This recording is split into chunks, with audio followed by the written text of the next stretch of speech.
Hi, I'm Sarah Good. Welcome to the Wavy Digital Desk. Today in our community chat, we're going to be speaking with Thaler McCormick, the CEO of ForKids, just about the organization and the current housing crisis in Hampton Roads. So, Thaler, thank you so much for coming on today to speak with us on this topic. I think it's so important to viewers, to people that we've been receiving calls from. This has been an issue that's been affecting the whole spectrum of people. So I'm really excited to, dive into this today. I'm happy to be here. Glad to have this conversation. Yes. Well, I just wanted to start, of course, with could you just tell us a little bit about ForKids and the services that you offer? Sure.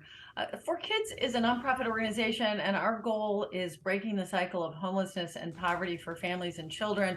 And we do that work across 14 cities and counties right here in Hampton Roads. And it's a complicated thing we do because we're focusing on families that are originally experiencing homelessness, addressing their needs for employment and housing. But about 75% of our customers are children, and family homelessness profoundly impacts children that are moving around place to place. So a lot of our efforts really go towards addressing the needs of these kids, their mental health needs, their scholastic needs, and really helping them to be able to catch up to their peers. So across all of our different programs, we are connecting with about 290 families every single day across our programs. And then, of course, one of the other things we do is run the regional housing crisis hotline.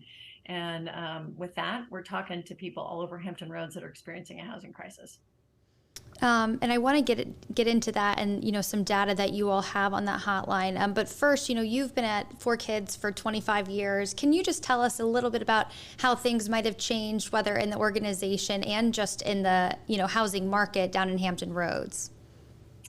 Yeah, it's been a journey for sure. When I started at ForKids, we were just had Haven House Emergency Shelter. So our focus was 8 families every single night, and it was emergency sheltering. So as we've grown over the years, our focus has been really trying to create a pathway out of poverty and homelessness for our families. So, it's a big difference between working with 8 families every night and then now working with about 200 to 300 families every single day. And the thing that's great about that is it gives us an opportunity to provide additional services with that scale. So we can work on things like nutrition and healthy eating and job skills, budgeting. There's just a big depth in services now that we're able to deliver to families. And I think probably the thing we're most excited about ForKids is really starting to play the long game for families and addressing economic mobility. And that means, not only do we place you in housing when you leave shelter, but really help work with people over years to develop a path towards a wage that supports their housing and their family and their personal goals. So it's pretty exciting because we're working on home ownership and finishing college degrees. So things that really feel like they're making a long-term difference to the families. And we do that same kind of work with all of our children. Right. So you're not just slapping a Band-Aid on the problem and giving housing for a night. It seems that you all really do dig into all of these different problems to really give people that independence at the end of the day. Yes, that's our goal. And certainly the 2 new buildings, which I think maybe you're showing your viewers now, and our big news has been over the last 2 to 3 years, we've moved into 2 new facilities, the Birdsong Center in Suffolk and the Landmark Center in South Norfolk. And these facilities have just given us such a launching pad to be able to deliver deeper services, particularly educational services, to our families. So that's really changing our work on a day-to-day basis here. And can you tell me a little bit about who these services might be available to, or who can pick up the phone, and call the housing crisis hotline? Well, the housing crisis hotline is our first step, and anybody can pick up the phone and call the hotline if you are experiencing a housing crisis. And so for some folks, they're more housing worried than homeless, but that's what we've got, a team of 16 people answering the phones every day from 8 o'clock in the morning till 7 o'clock at night, helping people understand what's available in the community. We're tracking over 400 resources in Hampton Roads now. So whether it's rent assistance, utility assistance, legal services, there's a lot of things that can really help families in a moment of crisis.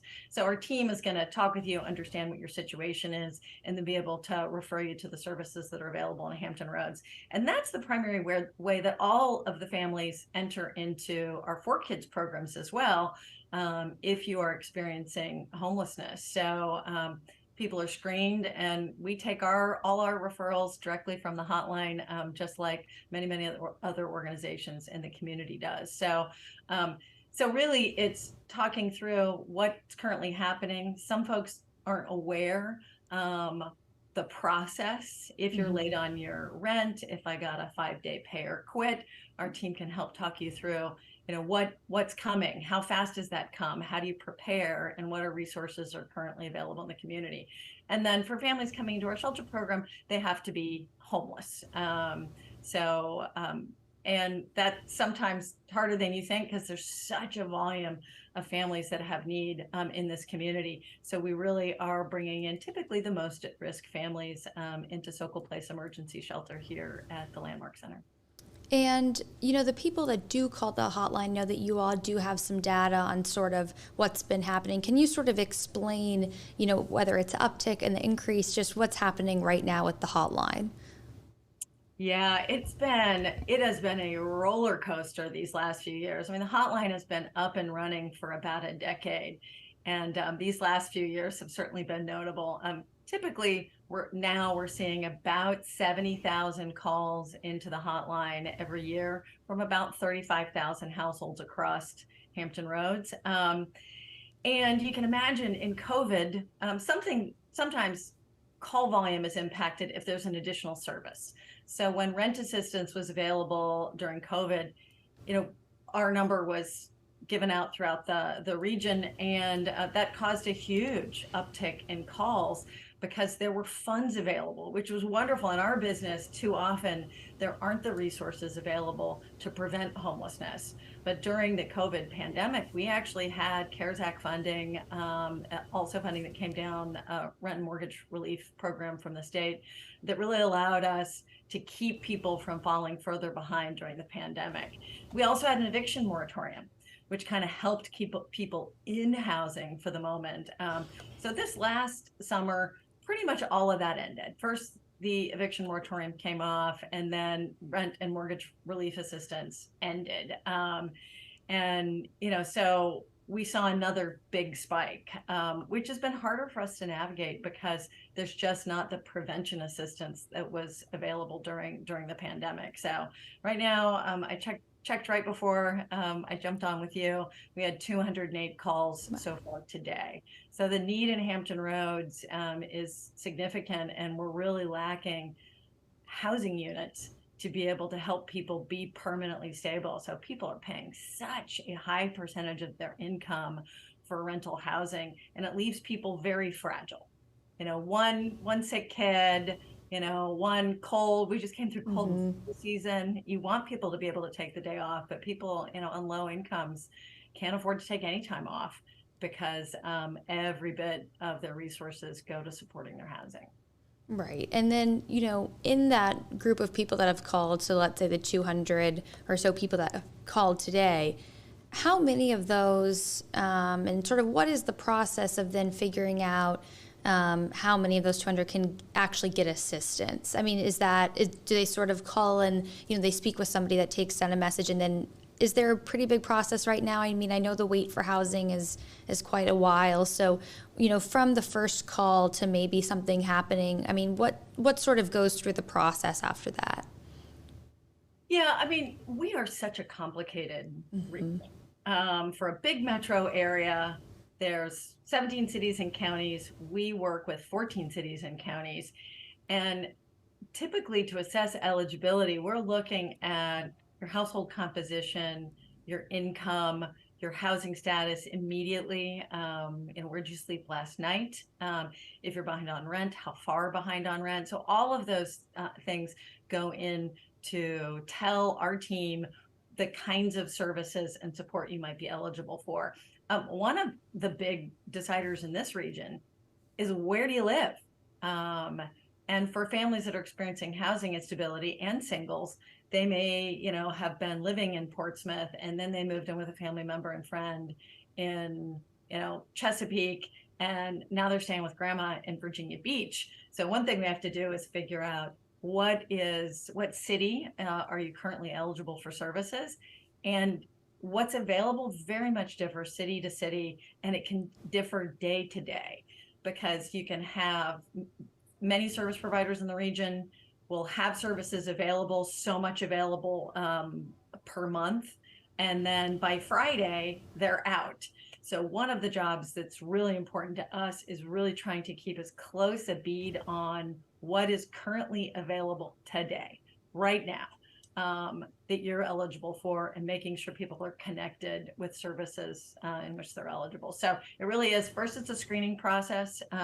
For callers that have called us before, we'll be able to really start where we left off, perhaps the last call. So the hotline has a fair amount of data. Our hotline manager, Shirley Brackett, likes to say she knows how many people in Chesapeake were wearing purple socks on Tuesday. So it really gives us kind of up to the minute information. But the first thing we have to do is really understand your very specific personal situation to connect you to resources. Absolutely. And then, right now, I think a lot of people, whatever financial, situation you might be in, are having trouble figuring out where they are going to live. And I think for you all, I mean, how long is the wait right now, maybe to find, people looking for housing, more permanent housing? I mean, how difficult is that to even get for like clients and families right now? It is almost impossible. It's now taking months to be able to identify units. And the housing market is just so tight in Hampton Roads, and this is playing out all across the US. But if you've got an apartment, if an apartment is posted online, you've got an apartment owner that has 20, 30 applications within a couple days. So they are requiring 3 times the rent for income. So you've got real income eligibility periods. They're requiring pretty flawless background checks and credit reports, so that a landlord has so much choice for tenants right now. Right. They can really pick a perfect tenant. So if you are lower income, if you are making minimum wage, really up to about 35,000, there's just too few units available. So it's taken months. And one of the things that's impacted ForKids is our shelter. We just opened a shelter that was over double the size of our previous shelter. And right now we're actually sheltering less people because it's taking so long to move families out to housing, identifying a unit that they can afford, that they're eligible for, and being able to move them out. So it is a huge problem right now.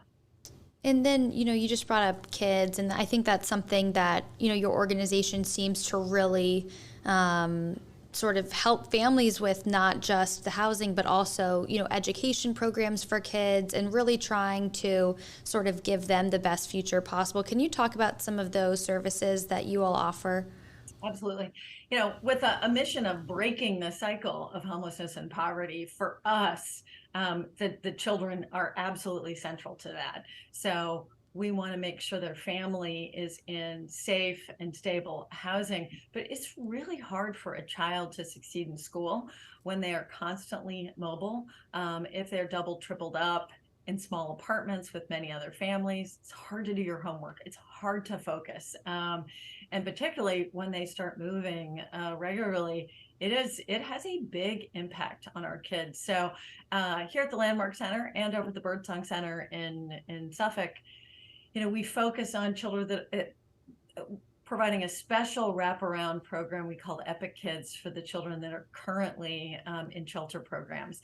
And with that kind of attention, we're really focusing on their mental health, helping them feel safe, and just starting to catch up and do their homeworks, just the basics. But for when families leave our programs, then we have what we call our Beyond the Bell after school programs. And these are for kids that are now in housing. We pick them up, in vans, bring them back to our education centers.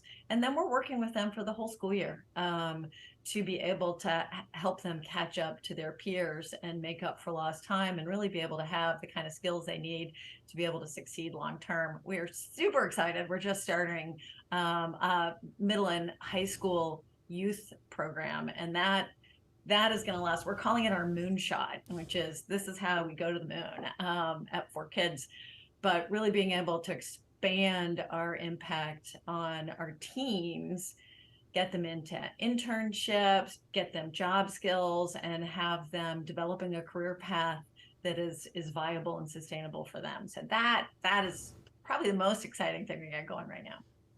And, on your website too, I think you all speak a lot about, this deficit and this problem over COVID for people that are maybe in situations where they are homeless or moving around, that it might have been more difficult, we take for granted getting in on the computer, doing cyber learning from home, especially when you are living in different homes and moving around. I mean, can you talk about maybe what happened over that time with either some of your clients or some of the families that you know?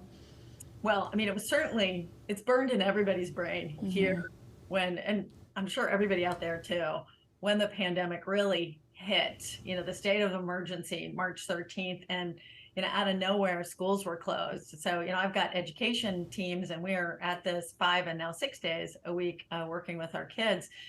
So we also were immediately shutting down. Nobody knew what was happening with the pandemic. But our number one concern with my ed team was, schools were where children got their food assistance. So, the thing that we did really within a day was, we had a lot of supportive restaurant friends working with us, is getting food delivered every single day. Eventually, these systems worked out, and there was larger systems in the community to be able to assist families, but just making sure they had, healthy meals for the families immediately. And then it was, schools were sending out laptops, and there was all of this curriculum, but for families that don't have transportation or may not have stable housing, their ability to be able to get those educational packets. So right after that, then we were working with dozens of schools throughout the region, picking up the packets and hand delivering their education packets. And then kind of the next step was the computers and laptops, which were being distributed slowly, but we had donors that really helped us out. So we were able to put laptops in each household. But even then, if you don't have stable housing, you might have the laptop and the packet. It is just very difficult for kids to stay connected and motivated in any kind of educational path. And that's been hard on every kid. But for children living in poverty, the risk factors the gap has widened even further for the children that are living in poverty. So it's had a big impact, and it's one of the reasons we really are trying to double down to help our kids get caught up. And that breaking the cycle that you speak about, and helping some of those families, it brings me to think about what the home really means, to some of your families. And, maybe they've never had their own home. Maybe they've, been homeless for years or for the majority of their kids' lives. I mean, can you just speak about what a home means for some of the people that come to you? Yeah, I think that's such a great question, because for those of us that have never experienced housing instability or homelessness, it's pretty hard to fathom what that looks like. In the moment, for you're sitting there with 2 kids and you don't know where you're going to go tonight. And some of what the hotline does is safety planning. Every unit's full in the region.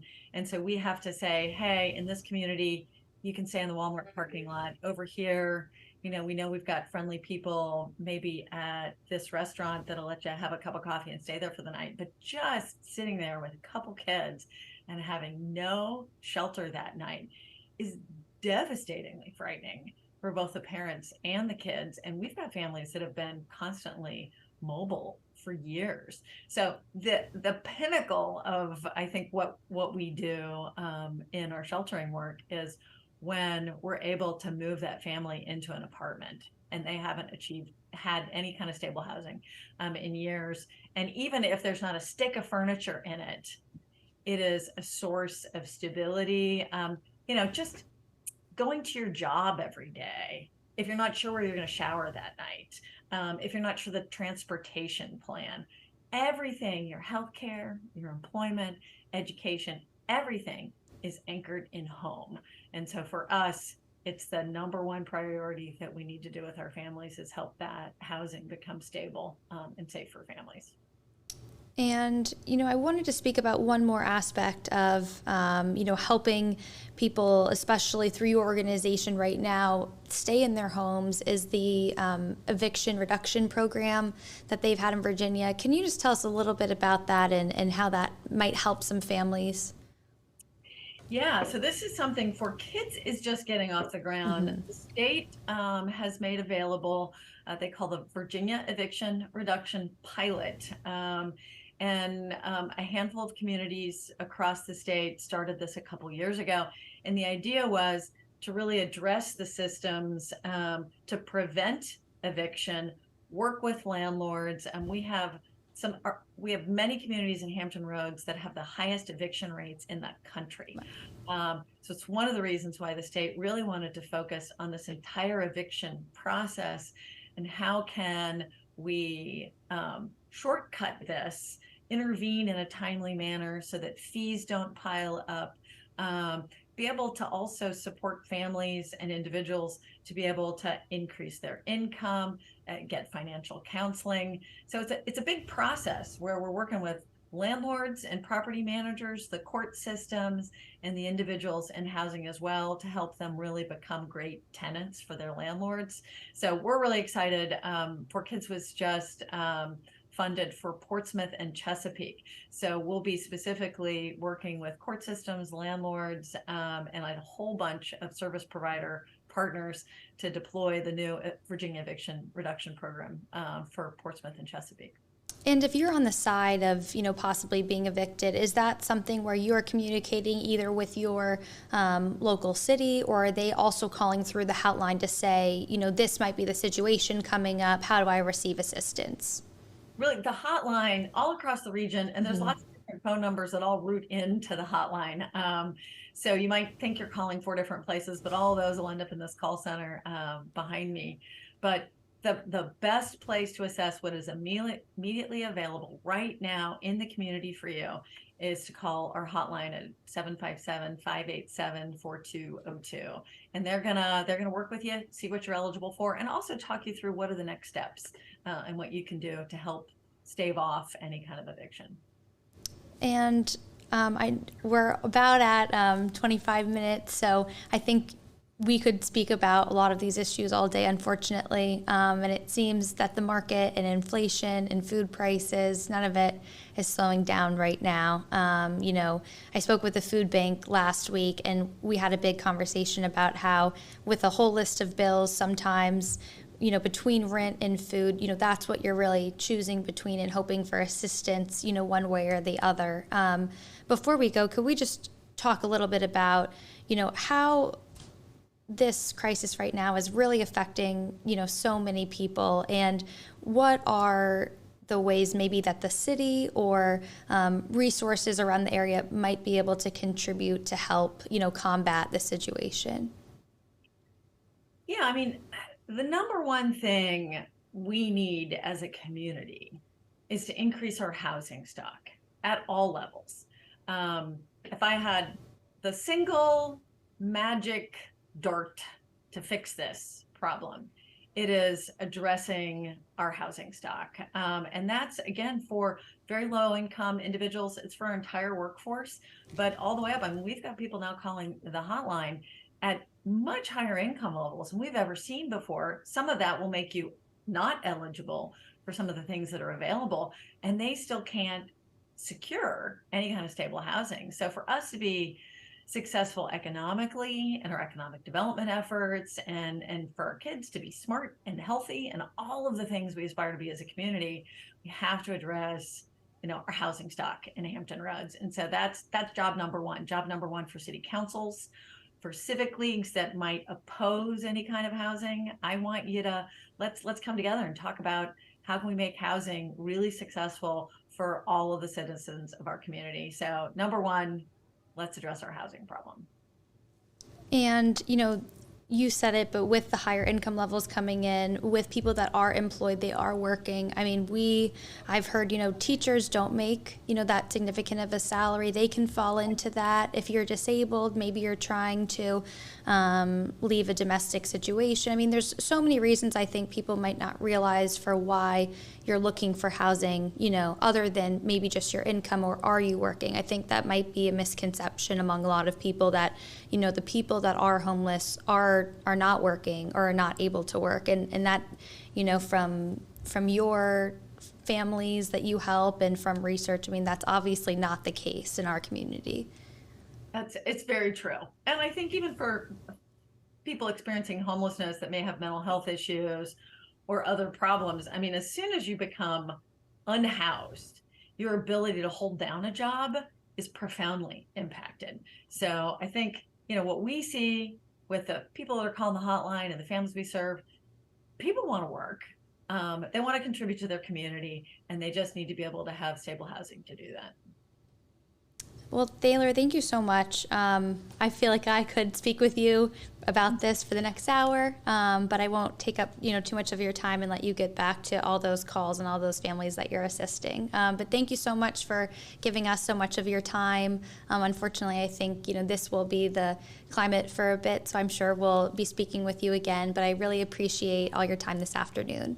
That's great. Thank you, Sarah. Great conversation. Thank you so much. And thank you to everyone who's tuning in. There will be the video available after this conversation, so hopefully you can continue to hear about the services ForKids offers and the way that you can get help if you need it. So thank you, everyone, for watching.